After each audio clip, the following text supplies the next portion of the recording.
우리는 지금 기드온, 사사 기드온에 대해서 살펴보고 있는데 그동안 살펴본 사사는 처음에 온니엘, 그 다음에 에훗, 그 다음에 삼갈, 그 다음에 드보라, 다섯 번째 지금 기드온을 살펴보고 있습니다. 이 기드온에 관한 분량은 상당히 많이 나오죠. 6장, 7장, 8장, 9장에 걸쳐 나오니까 상당히 많은 분량을 차지하고 있는데 적게 분량을 차지한 사사는 소사사, 많은 분량을 차지한 사사는 대사사. 예언자도 마찬가지입니다. 대예언자는 많은 분량을 차지한 예언자, 이를테면 예레미야, 이사야, 에스겔, 상당한 분량이잖아요. 대예언자입니다. 작은 분량을 차지하고 있으면 소예언자. 그러니까 대자가 붙으면 위대하다는 뜻은 아니고요. 다만 성경의 분량이 많다. 그렇게 이해하시면 되겠습니다. 기드온이 300명의 군사를 동원해서 미디안 군대 13만 5천 명을 크게 물리쳤습니다. 이게 얼마나 신나는 일입니까?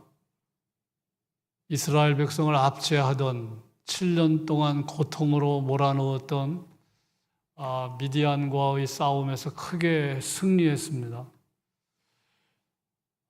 이제 그 패잔병을 쫓아가는 상황입니다.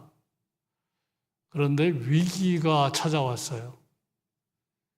전쟁에서 거의 승리했는데 위기가 찾아왔습니다. 그 에브라임 지파가 기드온에게 거세게 항의한 것이었습니다. 그 내용이 1절입니다. 1절. 그 에브라임 사람들이 기드온에게 이르되 내가 미디안과 싸우러 갈 때에 우리를 부르지 아니하였으니 우리를 이같이 대접하면 어찌 됨이냐 하고 그와 크게 다투는지라. 그러니까 에브라임 지파 사람들이 기드온에게 거칠게 항의한 겁니다. 왜 전쟁 초기에 우리를 부르지 아니했느냐? 그건 우리를 대접하지 않은 거다. 이제 속뜻은 우리가 나서야 할 지파다. 뒷부분에서 말씀드리지만 그 에브라임 지파는 북쪽 지파의 대표 주자입니다. 그래서 북이스라엘을 일컬어서 에브라임이라고도 말하기도 하죠. 성경에서 에브라임이라고 하면 에브라임 지파를 의미하기도 하지만 북이스라엘을 의미하기도 합니다. 그러니까 12지파 가운데 유다, 베냐민은 남쪽, 유다를 구성하는 지파가 유다와 베냐민 지파인데 저 북쪽 지파의 대표 주자인데 지금 므낫세 지파잖아요. 기드온은. 지금 기드온에게 크게 항의하는 건데 우리를 무시했다는 겁니다. 전쟁 초기에 부르지 않은 건 우리가 다 아시죠? 다 알고 있는데 그런데 이제 나중에 전쟁 말미에 기드온이 에브라임 지파를 부르거든요. 에브라임 지파를 부릅니다. 그래서 도망가는 미디안 두 방백 오렙과 스앱을 죽이는 전과를 올렸습니다. 7장 25절에 나오는 내용인데 7장 25절 거기에 보시면 미디안의 두 방백 오렙과 스앱을 사로잡아 오렙은 오렙 바위에서 죽이고 스앱은 스앱 포도주 틀에서 죽이고 미디안을 추격했고 오렙과 스앱의 머리를 요단강 건너편에서 기드온에게 가져왔더라. 누가 가져왔다는 겁니까? 에브라임 지파가. 그러니까 나중에는 에브라임 지파가 전쟁에 참여해서 큰 성과를 올렸다는 것입니다. 두 방백, 오렙과 스앱 사로잡아서 처단한 거죠. 그런데 이것은 기드온의 요청에 의한 겁니다. 24절 보시면 기드온이 사자들을 보내서 에브라임 온 산지로 두루 다니게 하여 이르기를 내려와서 미디안을 치고, 그러니까 이제 기드온이 에브라임 지파에게 전쟁 말미에 전쟁에 참여할 것을 요청했다는 내용이 24절이고 25절은 에브라임 지파가 참여해서 두 방백 오렙과 스앱을 사로잡아 처단했다는 것인데, 자, 정리하면 이런 얘기입니다. 일찍 우리가 전쟁에 참여했으면 더 큰 성과를 올렸을 터인데 마지막에 전쟁에 우리를 불러서 변변치 못한 성과를 우리가 이루었다. 그것에 대한 불만입니다. 그래서 에브라임 지파가 기드온에게 항의한 것이죠. 근데 이 에브라임 지파가 이런 버릇이 12장에도 나옵니다. 입다가 암몬을 물리쳤을 때 똑같은 이야기를 해요. 똑같은 이야기를 해요. 그때는 에브라임 지파가 입다에게 똑같이 항의를 했는데 나중에 입다가 이게 또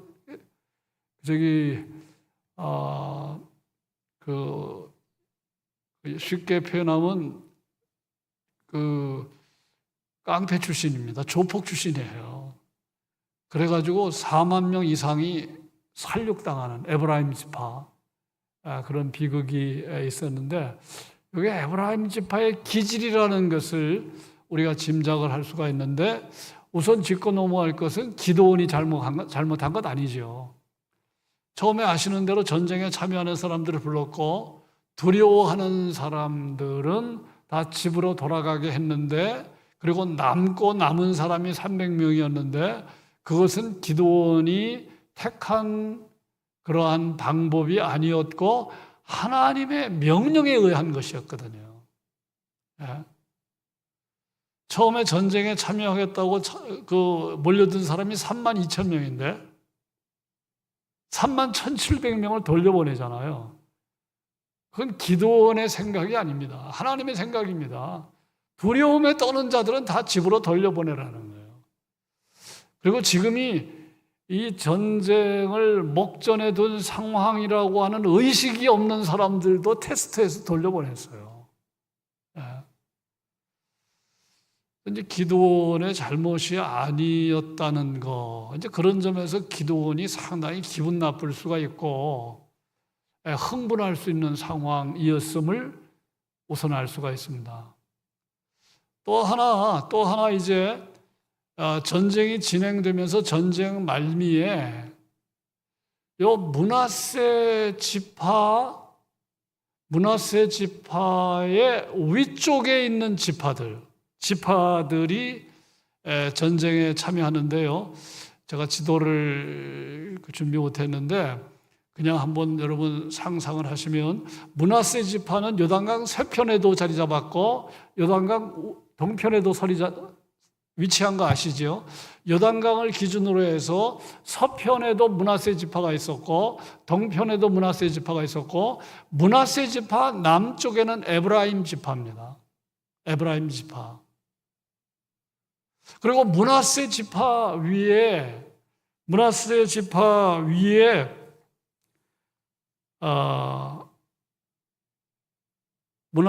바로 위쪽 오른쪽에는 이사갈, 그리고 왼쪽에는 스불론, 그리고 그 바로 위에 납달리 지파가 있거든요.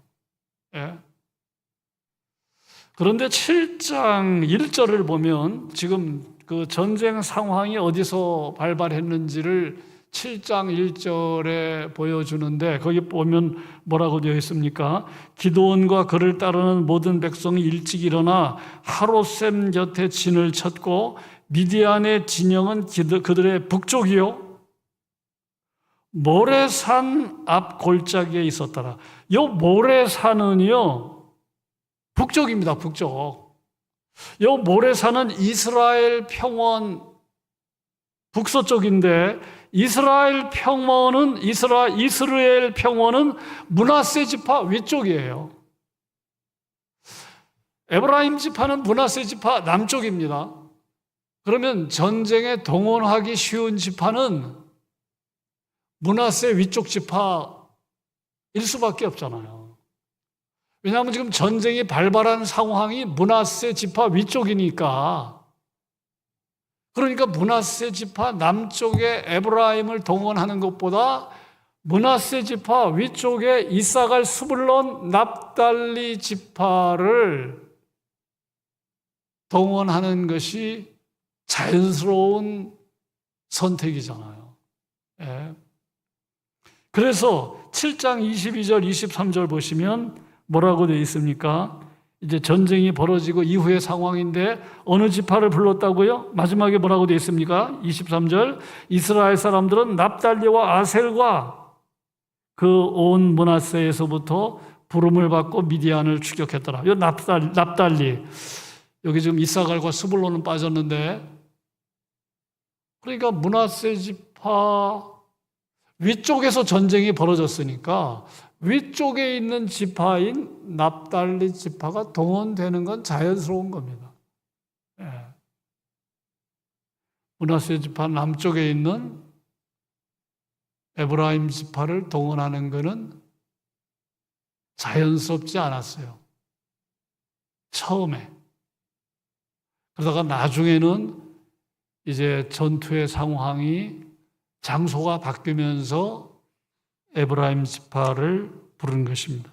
지금 무슨 말씀을 드리는 거냐 하면 기드온의 잘못이 아니었음에도 불구하고 에브라임 지파가 지금 거칠게 기드온에게 항의를 했다는 말씀을 드리는 거예요.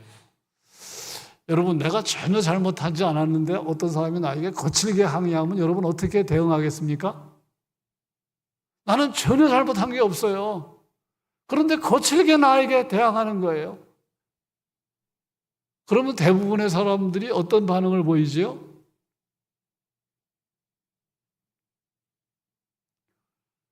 콜라 같은 반응을 보입니다. 부글부글 끓어서 폭발하는 거예요. 대부분의 사람들이. 정도의 차이는 있지만. 예? 기드온 300명 미디안 군대를 크게 물리친 상황인데 위기가 찾아온 겁니다. 이스라엘 지파 내에서 에브라임 지파가 거칠게 항의를 했는데 기드온은 잘못한 게 전혀 없는데 자, 이런 걸 보면서 우리는 이 에브라임 지파 사람들을 생각해 볼 수 있는데 그 항의하는 모습은 병든 자부심의 발로다. 병든 자부심. 여러분 건강한 자부심이 있고 병든 자부심이 있어요. 가나안을 정복한 여호수아가 에브라임 지파잖아요. 가나안을 정복한 모세의 후계자 여호수아가 에브라임 지파거든요.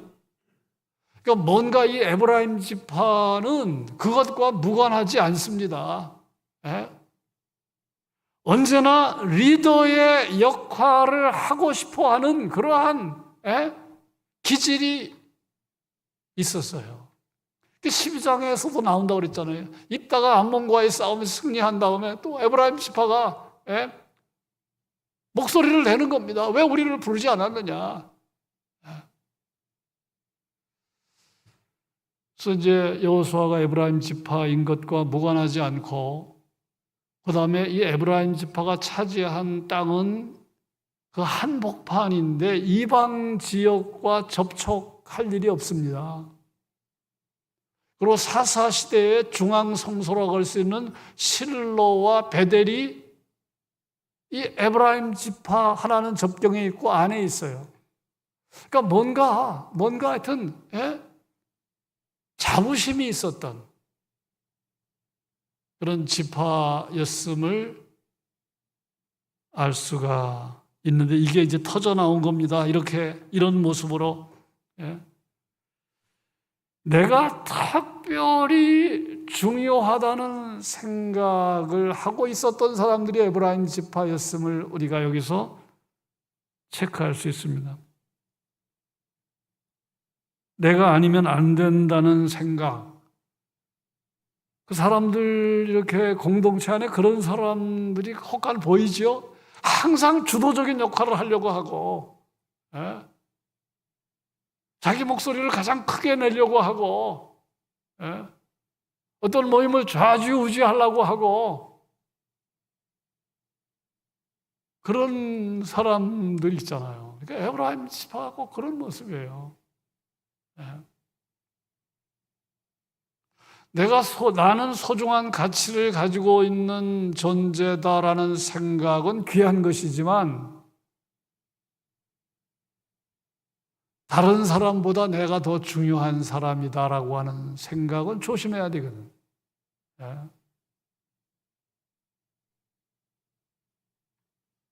나도 소중한 사람이고 옆에 있는 사람도 소중한 사람들이다. 역할에는 차이가 있을 수 있지만 여러분 그런 생각 하십니까? 나도 소중하고 옆에 있는 사람도 소중하다. 우리가 예수님에게 배우는 거는 다른 사람을 귀하게 여겼다는 거예요. 그러니까 아무리 교회를 열심히 다녀도 다른 사람을 귀하게 여기지 않는 거는 예수님을 따라가지 않는 거예요. 세리와 창기들을 가까이 하시고 친구처럼 대하시고 사람을 귀하게 여기는 모습이잖아요. 에브라임 지파 사람들은 나만 특별하게 중요하다고 생각해요. 그래서 이게 문제가 지금 터진 것입니다. 여러분, 내가 하나님의 자녀다. 그래서 자부심을 갖는다면 그게 건강한 자부심이에요. 그런데 내가 많이 배웠기 때문에 나는 괜찮은 사람이다. 내가 재물이 있기 때문에 괜찮은 사람이다. 내가 가문이 좋기 때문에 괜찮은 사람이다. 그게 병든 자부심입니다. 그러니까 내가 건강한 자부심인지 병든 자부심의 소유인지를 따져보아야 할 일이에요. 내가 하나님의 자녀다. 그래 나도 소중하다. 나는 가치 있다. 그럼 그게 건강한 자부심이라니.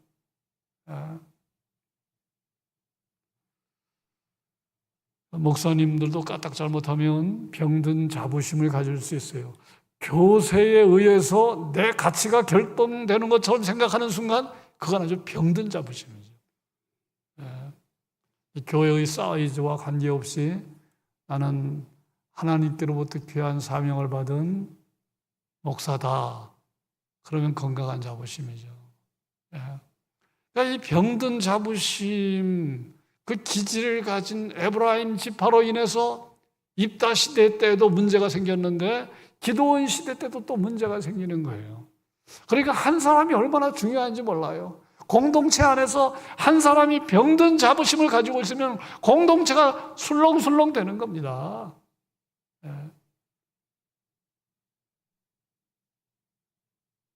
그런데 이 위기 상황을 기드온이 어떻게 돌파합니까?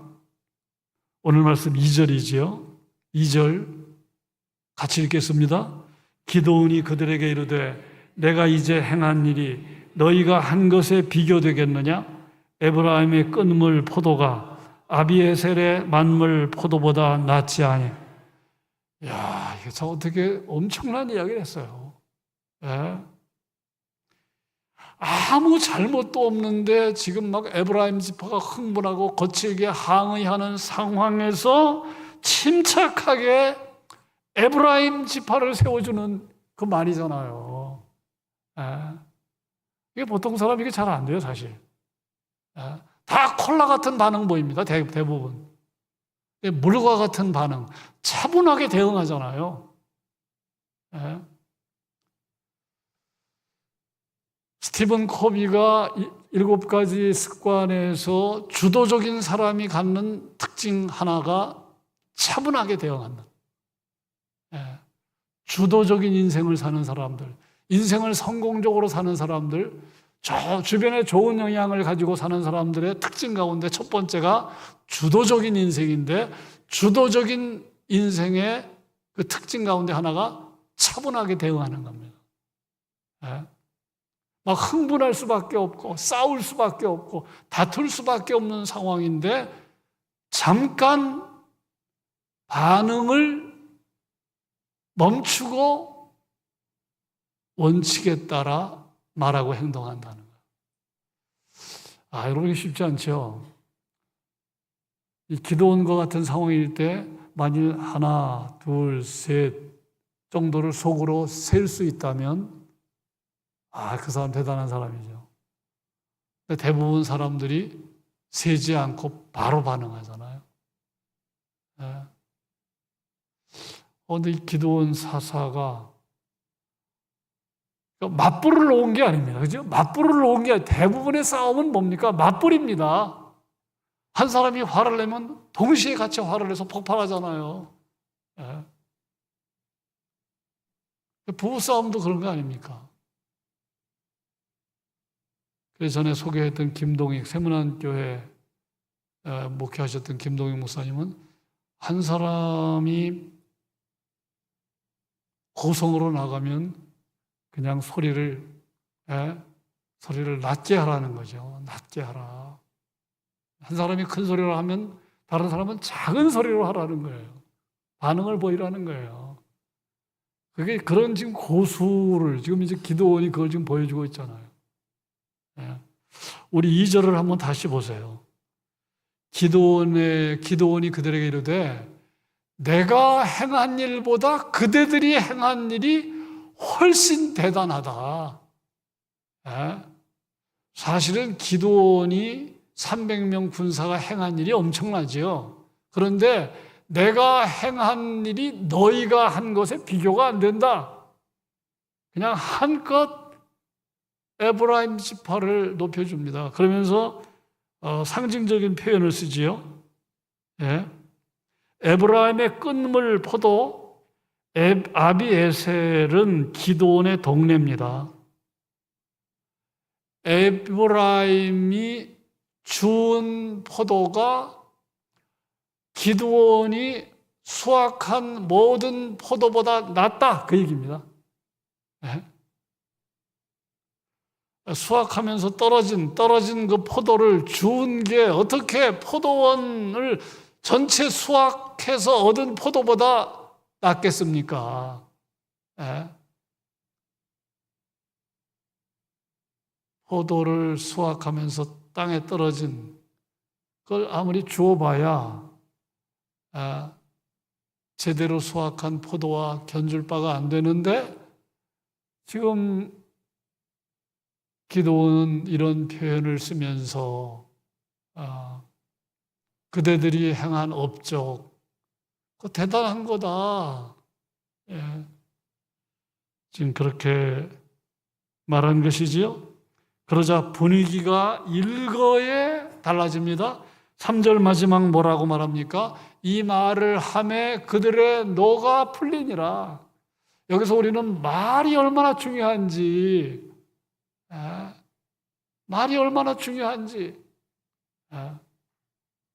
잠언 15장 1절 말씀이 생각납니다. 유순한 대답은 분노를 쉬게 하여도 과격한 말은 너를 격동하느니라. 그래서 우리가 하루를 시작하기 전에 기도해야 할 내용이 많이 있지만 하나님 오늘 입술에 파수꾼을 세워주셔서 오늘 많은 말을 할 터인데 말에 덕이 있게 하시고 말이 복의 통로가 되게 해주시고 여러분 그런 기도하면서 하루를 시작합니까? 생각해보면요 중요한 기도가 얼마나 많은지 몰라요. 늘 이런 기도하고 이거 묵상하면서 사는 사람과 이런 기도 안 하고 사는 사람과 다르지 않겠습니까? 예.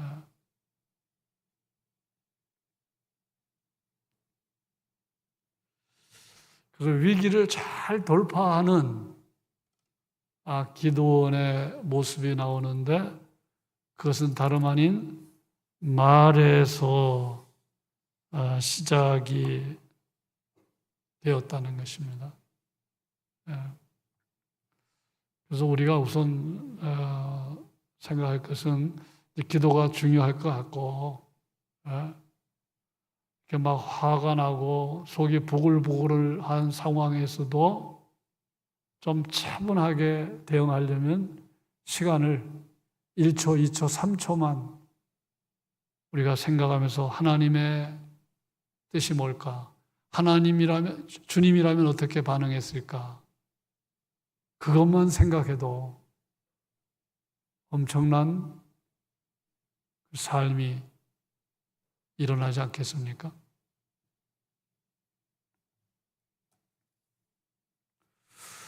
자, 또 하나 기도원에게서 배우는 것은 지금 기도원의 목표가 어떻게 기도원이 이렇게 반응을 했을까? 그거는 다름 아닌 기도원의 목표가 너무나 분명하고 뚜렷했기 때문입니다. 그건 뭡니까? 미디안의 패잔병을 소탕하는 거예요. 예? 지금 시간이 없습니다. 목표가 뚜렷하니까 양보할 거 양보하는 거예요. 예. 지금 에브라임과 지금 뭐 다투고 싸우고 그럴 상황이 아닙니다. 여기서 우리는 인생의 목적과 목표를 정립하고 사는 게 얼마나 중요한 것인지 여러분 목표가 분명하면 여기 기웃 저기 기웃하지 않습니다. 목표가 분명하면 비본질적인 건 다 양보합니다. 미디안 패잔병 소탕하는 게 그게 목표잖아요. 그래서 목표가 분명한 게 얼마나 중요한 건지를 배우는 거죠. 더 나아가 인생의 목적이 무엇인지를 알면 우리가 웬만한 거는 양보하고 너무 거기에 시간 낭비하지 않고 그런 지혜를 얻게 되는 것이지요.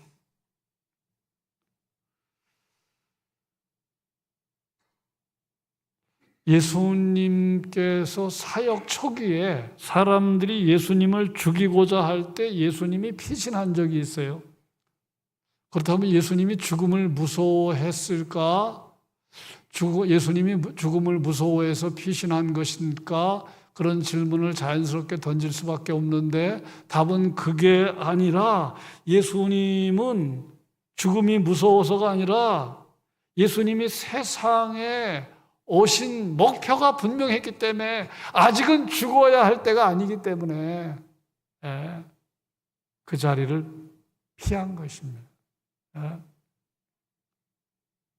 예수님에게 있어서 십자가가 중요한 세상에 오신 목적이기 때문에 그래서 사람들이 예수님을 죽이고자 할 때 피신한 것입니다. 그래서 묻습니다. 여러분은 목적을 항상 마음에 분명히 하며 인생을 사십니까? 인생의 목적을 기억하며 돈 버십니까? 목표가 무엇입니까? 오늘을 사는 목표가 무엇입니까? 분명한 것은 본질적인 게 있고 본질적이지 않은 게 있다는 거예요. 가치 있는 게 있고 가치 있지 않는 게 있다는 거예요. 그래서 기도원이 이제 위기를 돌파해 가는 겁니다. 위기를 돌파해 가는 겁니다. 자, 이 숫곳과 분우엘 사람들의 반응이 오늘 본문에 나오는데 이제 추격하잖아요. 미디안 그 패잔병들을 이제 추격을 하는 과정에서 기드온 군사 300명이 지칩니다. 지쳐요. 그래서 이제 전쟁터가 바뀝니다. 요단강 동편으로 넘어가면서 미디안 패잔병들을 이제 추격을 하는데 기드온 군대 300명이 지치고 여러 가지 힘들어하니까 요단강 동편 지파에 있는 숫곳 사람들에게 그리고 브누엘 사람들에게 좀 협력을 요청합니다. 우선 생각할 수 있는 건 먹거리겠죠? 협력을 요청합니다. 기드온이 아마 그렇게 정중하게 요청했을 거예요. 우리 병사들이 많이 지쳐있다. 숫곳 사람들에게 요청을 먼저 합니다. 그러자 숫곳 사람들이 어떻게 반응을 하느냐 하면 숫곳은 요단강 동편이기 때문에 기드온과 숫곳 사람들로 말하면 같은 이스라엘 백성입니다. 미디안은 적군입니다.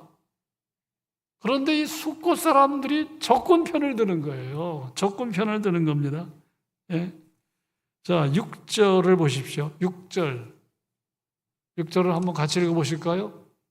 이 숫곳 사람들이 반응이 나오는데 같이 읽겠습니다. 숫곳의 방백들이 이르되 세바와 살문나의 손이 지금 내 손에 있다는 거냐? 어찌 우리가 내 군대에게 떡을 주겠느냐? 이 세바와 살문나는 미디안 종족의 두 우두머리 왕이라고 되어 있는데요. 예? 이게 무슨 뜻인지 알지요? 지금 거절하는 겁니다. 좀 먹거리를 달라고 하니까 거절하는 겁니다. 무슨 말입니까? 세바와 살문나가 지금 추격을 당하는 입장이지만 아직 사로잡힌 거 아니다. 예? 숫곳 사람들이 말합니다. 우리 보러 미디안 사람들 말고 기드온 군대를 지지하라고 그 얘기입니다. 우리 못하겠다는 거예요. 예. 이렇게 생각한 거죠. 지금은 쫓기는 상황이지만 얼마든지 전세가 역전이 될 수 있다고 본 거예요. 그러면 미디안 군대로부터 엄청난 화를 입겠다는 생각을 한 거죠.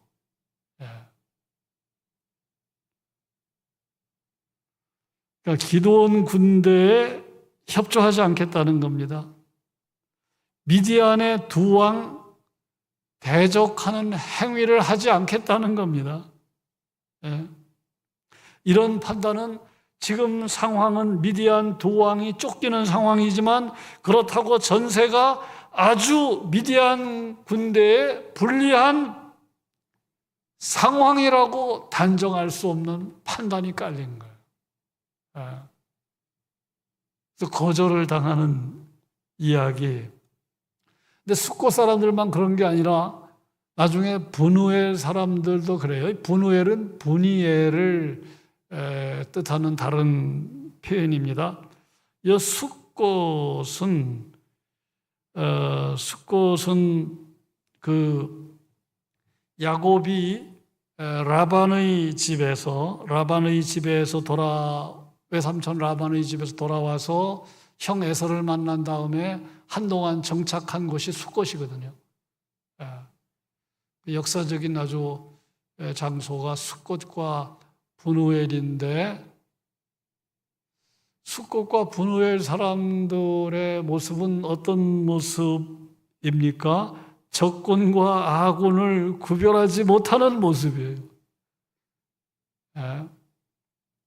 이게 얼마나 기가 막힌 겁니까? 그래서 이제 기드온이 여기서는 아주 그냥 불같이 화를 냅니다. 그러니까 사람들이 항상 이 마인드 컨트롤 하는 게 얼마나 어려운지를 말하는데 여기서는 이 기드온이 불같이 화를 내고 너를 바랍니다.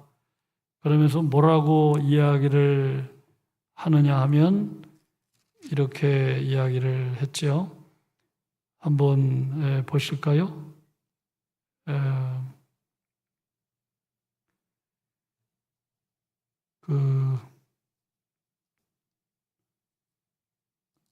자, 7절입니다. 7절. 이렇게 화를 냅니다. 7절 같이 읽겠습니다. 기드온이 이르되 그러면 여호와께서 세바와 살문나를 내 손에 넘겨주신 후에 내가 들가시와 찔레로 너희 살을 찢으리라. 그리고 분우엘 사람들에게는 뭐라고 말합니까? 9절에 내가 평안히 돌아올 때에 이 망대를 헐리라. 망대를 헐리라. 예. 아주 저주를 쏟아냅니다. 예. 사람이 항상 마인드 컨트롤하는 게 얼마나 어려운지를 보여주는 데모이지요. 분명한 건 숫곳 사람들과 분우엘 사람들이 아군과 적군을 분별하지 못했다는 것입니다. 여러분, 이런 모습은 사실 하나님을 대적하는 모습이지요.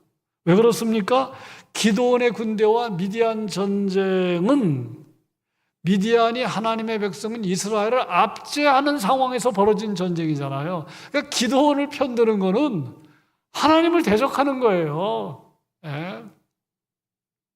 그러니까 지금 숫곳 사람들과 분우엘 사람들은 하나님을 대적하면서도 하나님을 대적한다는 생각을 못하고 있는 거예요. 여러분, 우리는 그런 일이 없을까요? 실제는 하나님을 실망시키면서 내가 하나님을 실망시킨다고 생각하지 않는 경우, 하나님을 대적하는 행위인데 그걸 깨닫지 못하는 경우 있을까요? 없을까요? 예? 심각하잖아요. 하나님을 대적하는 지금 상황인데 그걸 깨닫지 못하는 거. 예. 나는 하나님을 위해서 사는 것 같은데 그렇지 못한다면 이거 얼마나 이게 심각한 상황이겠습니까? 지금 숫곳 사람들, 분우엘 사람들. 여러분, 가족이 적이 될 수 있습니까? 성도가 적이 될 수 있습니까? 그런데 우리는 종종 가족이 적인 것처럼, 배우자가 적인 것처럼, 부모가 적인 것처럼, 자식이 적인 것처럼, 예? 그런 우리가 말을 하고 행동을 할 때가 있잖아요. 여러분, 성도가 적입니까? 예? 적인 것처럼. 예.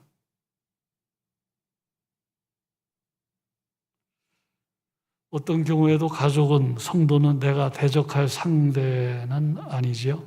내가 대적할 상대는 성경의 가르침에 의하면 악한 영이다, 마귀다.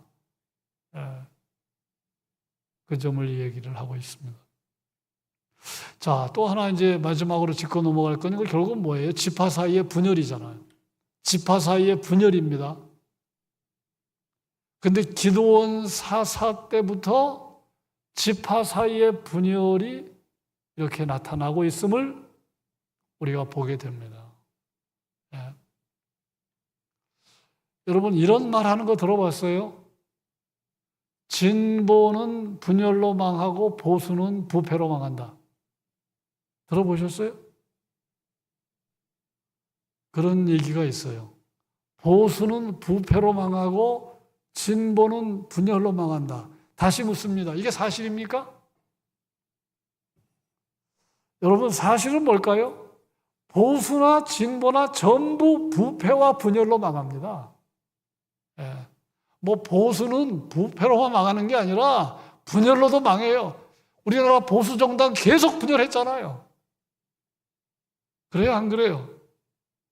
요새 유튜버들을 보면은 옛날에 극보수에 있었던 사람들이 지금 싸우고 있더라고요. 지금이요. 네. 자, 진보는 분열로만 망합니까? 아니에요. 진보도 부패로 망하고 분열로 망하는 겁니다. 뭘 말하는 거예요? 인간에겐 소망이 없다는 거예요. 인간에겐 소망이 없다. 어느 공동체든지 시간이 지나면 부패하고요. 시간이 지나면 분열하더라고요. 네. 가장 무서운 분열은 나 자신이 분열하잖아요. 네. 내가 분열한다는 건 내가 다른 사람과의 분열은 말할 것도 없고 내 자신이 분열해요. 그러니까 결론은 뭐냐 하면 인간에겐 소망이 없어요. 인간에겐 결국은 분열하고 타락하고 부패하고.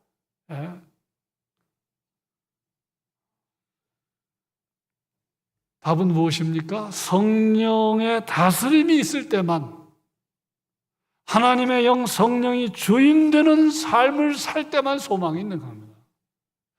그때가 아니면 소망 없어요. 하나님의 영이 나를 다스려야 소망이 있는 거지. 하나님이 내 삶의 주인이 되어야 소망이 있는 거지. 상식이 있어도, 교양이 있어도, 성품이 좋아도 죄의 본성 못 이깁니다. 그래서 결국은 부패하고 결국은 분열하고. 지금 사사가 등장하려면 아직도 멀었어요. 그런데 지금 5번째 사사인데 벌써 공동체 안에 에브라임 지파가 이렇게 분열을 조장하는 발언을 하고, 숫곳 사람들 동쪽 지파인데 피아를 구분하지 못하고 지금 미디안 편을 들고 있잖아요. 오늘 여기까지 말씀을 드립니다. 여러분, 성령의 다스림이 없으면, 하나님께서 우리의 삶의 주인 되는 삶을 살지 않으면 결국 인간은 실망의 대상이 되는 겁니다. 인간은 실망의 타락으로 망하는, 분열로 망하는. 자, 한 줄 기도문 말씀드립니다. 입술에 파수꾼 세워주셔서 말에 덕이 있고 말이 복의 통로가 되게 해주십시오.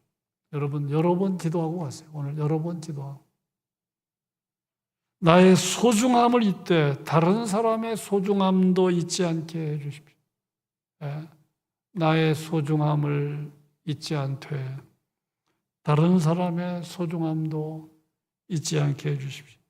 성령의 다스림이 없으면 소망이 없는 인생임을 알고 하나님 성령 충만을 사모합니다.